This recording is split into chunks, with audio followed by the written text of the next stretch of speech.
والله خلق زور راي للسر بڵێین ئێستا لە دەرێکە دێن میوانوشت دێ زۆر ڕسمی لەگەڵ دەگرن دەڵێن شتێکی جوانە لە شوێن شتیوا زۆر کەم ماوە یعنی و دابوونەرکە گوندی دیکە هەیە بڵام وەک دەڵێ زۆر لەو حەنینە بە سادەی دەیکەن کەم بە گوڵ دەیکەن.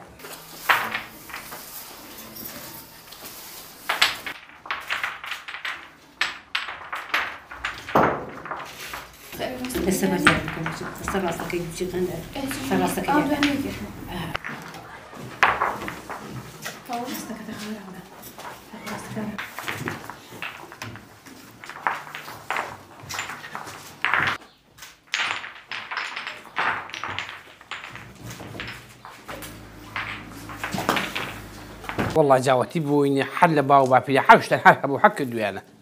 بخواي ما ويك بو خلق لسه وبلا وتي صابني اوي ما مردارك عن دس بيكدوت